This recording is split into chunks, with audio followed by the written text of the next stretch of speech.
इस समाज में इस दौर में जी रहे हैं कि अगर हम अपने हक की बात करें तो हमको विरोधी कहेंगे, हमको देशद्रोही कहेंगे, न जाने हमको कौन कौन सा लक़ब देंगे ये लोग। ये फासिस्ट ताकतें, ये आरएसएस संघ की शाखा के लोग, विचारधारा के लोग हमारी आवाजों को दबाने का निरंतर कार्य कर रहे हैं।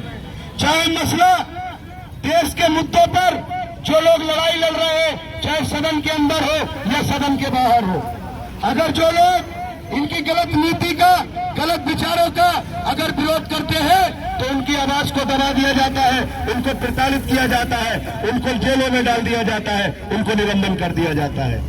ये सिलसिला हमें ज्यादा दिन नहीं चलने देना है।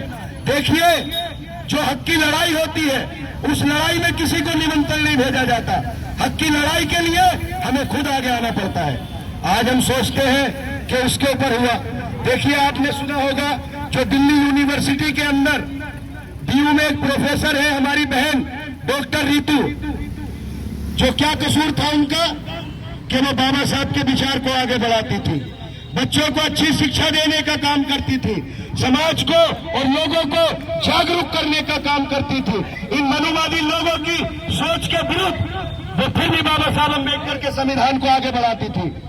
एक प्रोफेसर है वहां जिसका नाम है, प्रिंसिपल है सविता रॉय, उसने उनको जाति सूचक शब्द कहे, उन्हें उनके खिलाफ एक बहुत षड्यंत्र रचकर 32 स्टूडेंटों से जो इस कॉलेज के भी नहीं थे, फर्जी तरीके से उनके खिलाफ एप्लीकेशन दिया और उसको निष्कासन कर दिया। उन्होंने कहा कि रितु तुम कल से कॉलेज मत आना। रितु ने पूछा ऐसा क्या हुआ, तो वो कहती है कि आप माइनॉरिटीज के मुद्दों को उठाती हो, आप दलितों की आवाज को उठाती हो, आप अंग्रेजी बोलती हो, आप इतनी पीएचडी करने के बाद इतनी काबिल हो गई, अगर आप हमारे नीचे काम करोगी तो हमारी सुनना पड़ेगी, हमारे लिए दब के रहना पड़ेगा। लेकिन बाबा साहब ने एक बात कही थी कि शिक्षा वो शेरनी का दूध है, जो पीता है वो शेर की तरह दहाड़ता है।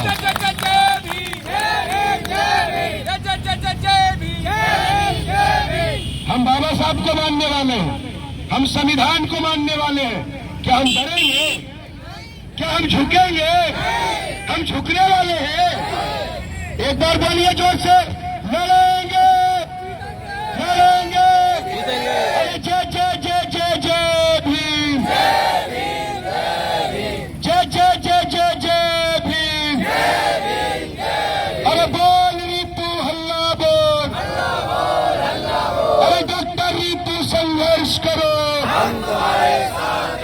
देखिए, बहुत अच्छी बात है कि आज डीयू से निकलकर हमारे देश के कोने कोने में डॉक्टर रितु के लिए और प्रोफेसर लक्ष्मण यादव के लिए जो ये आवाज उठ रही है, इतिहास गवाह रहेगा कि हमने समाज से हटकर, जातिवाद से हटकर हमने संविधान को बचाने के लिए हमने ये लड़ाइयां लड़ी थी।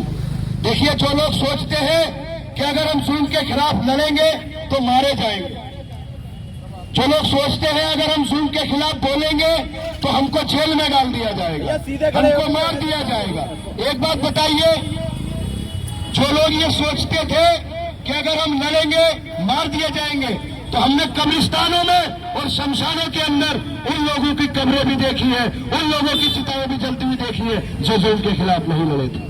तो याद रखो, अपने हक के लिए, अपने स्वाभिमान के लिए, अपने सम्मान के लिए हमें लड़ना होगा।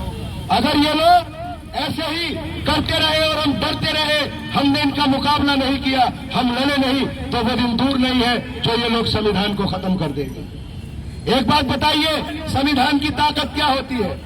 संविधान ने ऊंचा नीचा भेदभाव ये सब खत्म किया। एक बात बताइए, स्कूल के अंदर एक ड्रेस कोड क्यों होता है कि जूता भी एक सा, कपड़ा भी एक सा, सारी जो यूनिफॉर्म होती है एक सी होती है।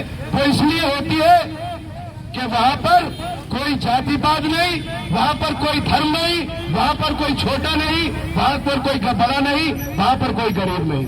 एक समान जीने का अधिकार हमें बाबा साहब के अंबेडकर के बनाए हुए संविधान ने दिया है। तो ये लोग संविधान को खत्म करना चाहते हैं और संविधान बचाने की जो हम लड़ाई लड़ रहे हैं, ये तारीख याद रखेगी, जमाना याद रखेगा कि जब संविधान को कुचलने की कोशिशें की जा रही थी तो हम सड़कों पर कड़ाके की ठंड में बैठे थे। मैं अलीगढ़ के अपने साथी